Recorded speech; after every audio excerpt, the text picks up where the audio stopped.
माननीय सदस्य Shri A.B. Akoijam ji.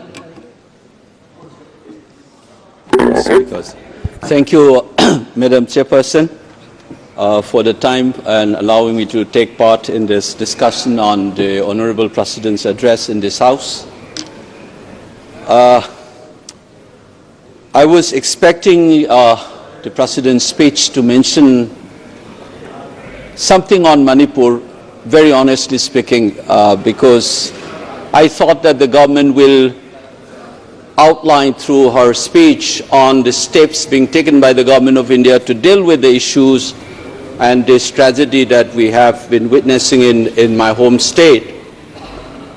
But call it arrogance or a reflection of a peculiar form of Rashtra Chetna followed by the ruling party, they have chosen to remain silent and in an effort to make the crisis invisible to the rest of the country as well as the globe.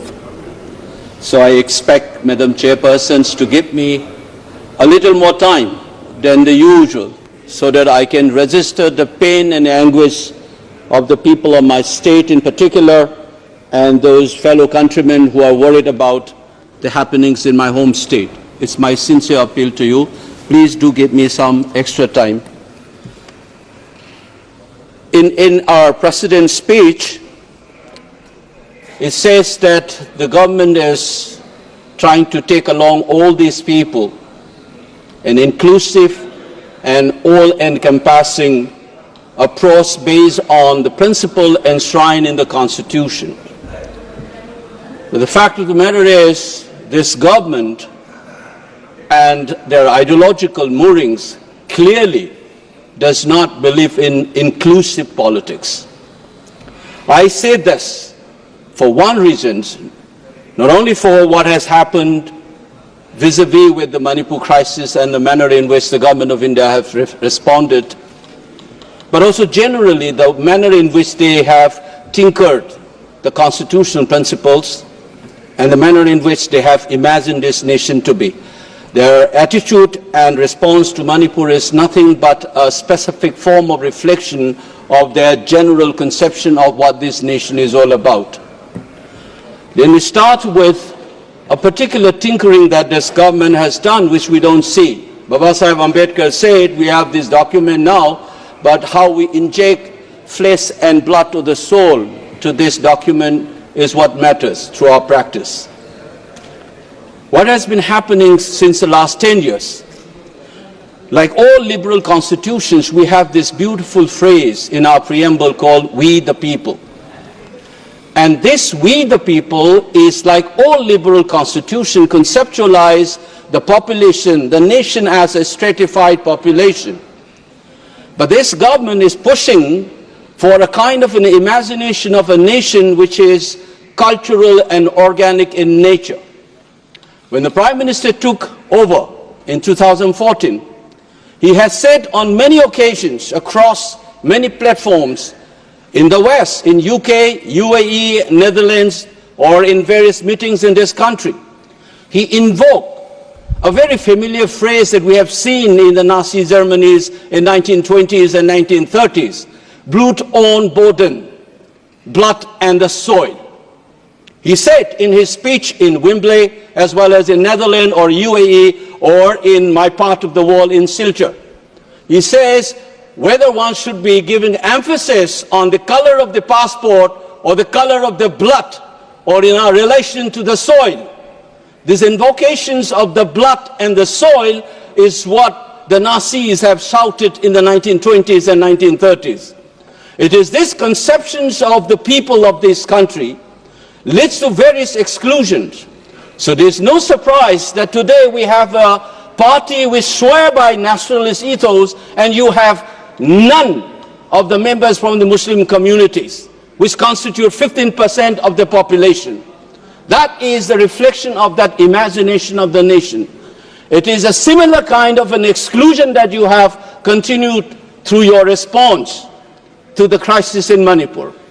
Allow me to cite 4 specific issues that tells you that the crisis in Manipur is not an isolated issue. Its gravity is such that it is a national crisis. Allow me to explain on 4 specific ways. Under the Indian Constitution, we have a state government and assembly, which has been reduced to a farce. We had the shortest assembly session in 2023 in August, which barely lasted less than half an hour. Instead of discussing on the crisis, the assembly was cut short. The government of Manipur openly claims that its power has been stripped by the union government. We don't know who is in charge of the state of Manipur. The leaders of the government in the state says that the police did not report to the Honorable CM and the Home Minister, to whom they are reporting then. And the appointment of the big officials of law and order, such as the chairman of the Unified Command, which takes care of the security and law and order situation, coordinate various security agencies, has been removed and planted some ex-bureaucrat by the center. And the CM says, for instance, that some part of Manipur is under my command and some part of the state is under the Union Home Minister. Can you imagine the Chief Minister of Maharashtra saying, Mumbai is under my control and the rest of Maharashtra is under the union government? That is an illegal subversion of the constitutional mechanism and democracy in this country in the 75 years of our experience. That is the subversions that we have experienced. We don't realize this. The Chief Minister ordered something, the Central Security Forces refused to obey the order. And there are images where the Central Armed Forces stopped the Manipur police from responding to armed attacks on innocent villagers. This complete chaos is what we witnessed in the 75th year of the constitutions, on which we have given lectures and bhashans in this house as well. It is a reality that is happening in Manipur, but who cares? You have sent in 60,000 plus troops, and under whose command those are working? If Article 355 or 365 has been invoked, where is the written document? There's nothing of that kind. So it is an extra constitutional subversion of the constitution of the country in a state called Manipur. Indian state has become nothing but a banana republic in the state of Manipur. Madam Chairperson, have you ever seen elected members being beaten up publicly in this country, and the country thinks that constitutional order is in order in Manipur? The dignity of the elected members, the authority of the assembly, everything has been subverted by this union government in collusion with their satraps who are running the show on their behalf in Imphal.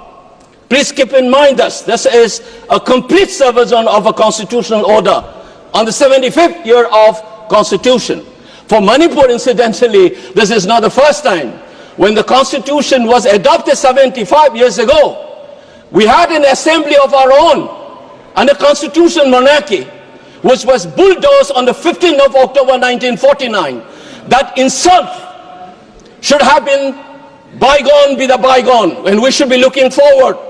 But this manner in which the crisis has been handled, and contemptuous manner in which this has not been talked about, even in our Honorable President's speech, is making you to remember that humiliation once more as we are trying to look forward. That is the most saddening and unfortunate part as we celebrate the Constitution's 75th year. Second example, when Babasaheb Ambedkar was asked, which article in this Constitution you think is the most important one?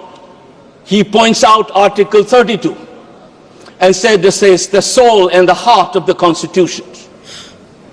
In Manipur, you have a main, please madam, I have seen people getting more time. Please allow me to finish at least. Give me 2-3 more minutes. Article 32, habeas corpus, is one of the legal rights that the citizens have. But in the most secure place in Manipur called the Red Seal Divisions, the 57 Mountain Division, an army garrison, and civilian by the name Kamal Babu, Laishram Kamal Babu, disappeared without a trace. Since November, the defense minister kept quiet, the army chief kept quiet. How secure is the people of Manipur even when you are not secure in the military garrisons? The biggest army headquarters in the state of Manipur, the 57 Mountain Division. Who will answer this? I'm elected by my people and I'm supposed to voice in this house as a part of a democratic culture, as a part of a constitutional scheme of things. Now, how do I speak? People have been killed, children, women have been assaulted. But we have seen hostage taking. Women and children were not only being taken hostage, they were killed in cold-blooded in the most gruesome manner. In Jiribam, including an 8-month-old infant. It's a post-mortem report. It's a chilling reminder. There have been people killed in gruesome manners throughout this 21-month-old crisis. But never has this kind of a hostage taking and killing has happened. Now look at this. I am, as an MP, cannot go to some part of Manipur. Where is Article 90 free movement? People are not able to go. The chief minister himself cannot go to certain places. Some MLAs belonging to a tribal groups cannot come and attend the assemblies. And we think Article 19 is working in the state of Manipur, and we are celebrating 75th year of the Constitution. Where is Article 19? Madam Chairperson, there are still thousands and thousands of people are linguists in relief camps. Partition is a living reality in the state of Manipur, and we think the constitutional order is intact in the state of Manipur. Third point, very unfortunately, I have been hearing our ministers and leaders saying that Kukis and Meiteis should talk to each other. Have you ever heard when the communal violence happens, Hindus and Muslims should talk to each other? It is the absorbing of the responsibility of the state. First, you should rein in the violence. The authority of the Indian state has been challenged by armed groups. Many of them have been propped up by the Indian security agencies, as many observers have pointed out. Many of these Kuki armed groups under the SU, they have been propped up by Indian security forces, and unfortunately on media you see BJP entering into an understanding with them for them to get help to win elections. Now they are playing havoc. They are running wild.